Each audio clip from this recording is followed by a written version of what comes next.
Pa famille bomoni ndenge na sali procédure nyonso tu ndenge na sangisi biloko na nyonso tu na kati donc na sali ji oyo na si na loba déjà na vidéo moko ngai nazaka na problème ya kosala toilette na sala na toilette facile te donc nazaka na constipation balebele yango wana nasolaki na moninga na nga moko ya India tosalaka na ye a expliquer nga alobi na nga na meka solution oyo ekoyede ngai ndenge bomoni ngai nasangisi biloko nyonso tu wana na tie na kati po eyede ngai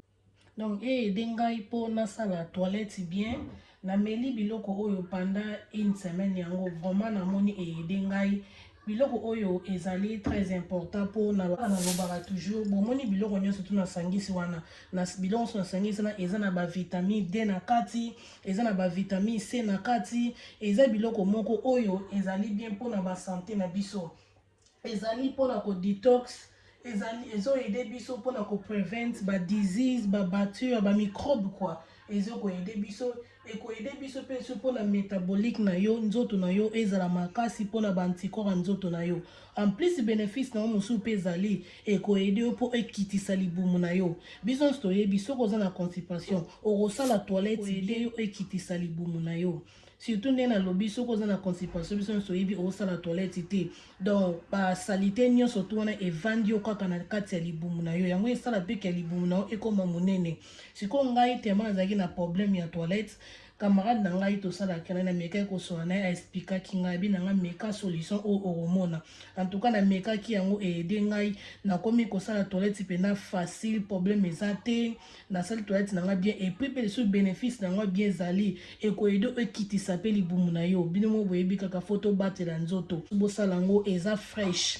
donc eza jus moko ezali fraîche oyo moko osali yango na ndako osombi te eza te lokola ba jus mosusu tosomba na ba shop nyonso tu ezaka batiaka yango ba produit na kati mais oyo eza bien eza fraîche yo moko osali yango na ndako nazosenga na bino bandeko soki oza intéressé meka jus oyo yo moko komona yango surtout soki omela na monoko eza fraîche eza pena na kitoko otie citron otie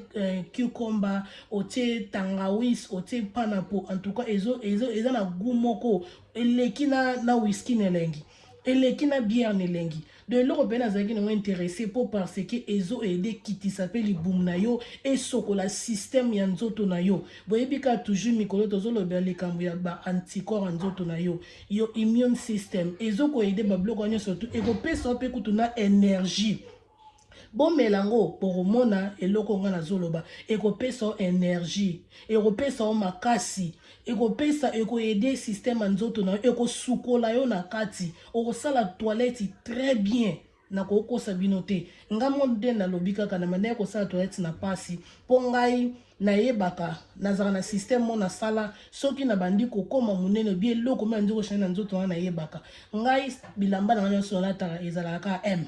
donc M eza pona mavita quoi donc nalataka 16M 16M nanga eza 14 bilamba nanga nyonso tu nalataka ezalaka 14 sikoyo loko na remaka soki kana koma mona elamba nanga komi koserenga makasi seke peut-être na komi munene ou bien na eloko moko boye kaka après sikoyo na koma koyebela de longa na sala système wana landa yebelaka so na komi munene na partir bilamba nanga potalaka bilamba eza cher tosomba eza quand même bien te donc ezali moko ya secret na ngai o ndenge natalaka santé na ngai kwa ndenge natalaka taille na ngai pena nasalaka diet te nazala makasi na diet te mais na contrôlaka quoi nayebaka eloko nini nazolia eloko nini nazomela donc oyo pena eza eloko mo eza fraîche eza kitoko eza nango na sala d'affaire te ekoaffecte na eloko moko te ke oyo soki omeli yango overdose okozwa problème jamais donc nga na place kutu na koya kokomande bino ke bomela babiloko bomela biloko be na préféré kutu nayela bino bafruit eloko eza fraîche oyo yo moko osali yango na ndako moto asali yo te oyebi nini oyo otie na kati en tout cas bandeko na ngai naye koyebisa bino bomeka solution oyo bokopesa nga raison soki osali eloko oyo please komela nga message comment na vidéo nango bien tindela nga message na numéro na ngai comme ça okoyebisa nga eloni esali donc ezali vraiment très bien makasi tant nazoba très bien makasi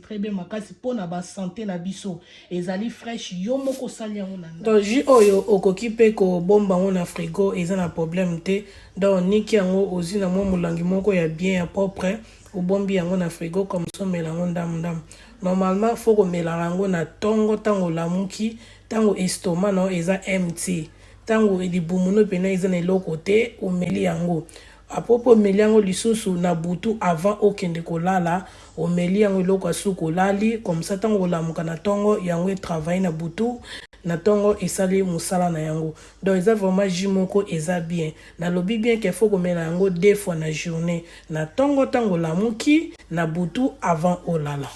Donc, na pesi bino nyonso merci ebele na bino so bonde kolandanga. Please don't forget to subscribe, like, share and partager ndenge zala kaka bo s'abonner massivement, bo partager bande comme susu pe ba bénéficier et ko zala pe na ndeko moko na ndaku asufaka pona mambali bumu alingi libume kitaye talaka kaka.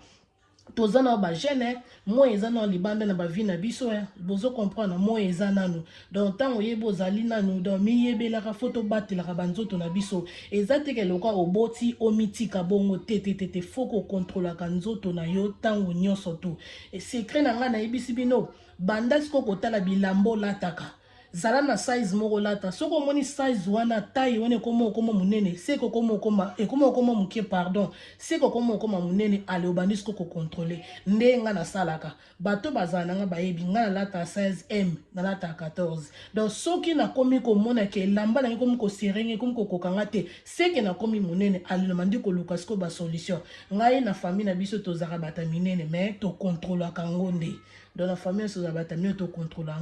yango bomoni ngai tala kaka ngai mukie pena isimba ngate ngai senga ka funa za na nzoto donc voilà quoi dans la pesi bino so ba merci belé nzamba lola apambola bino please bobo sanate ko partager bobo sanate ko like bobo sanate ko comment please guys don't forget to subscribe, like, comment and hit the notification bell pour ceux qui to sali ba vidéo na biso mususu ya sika. Don't miss out today. I love you guys. God bless you. See you in the next video. Inauguration, y'a comment UK, collaboration, Tosa Kemuka, solution, Kaka pour l'intégration.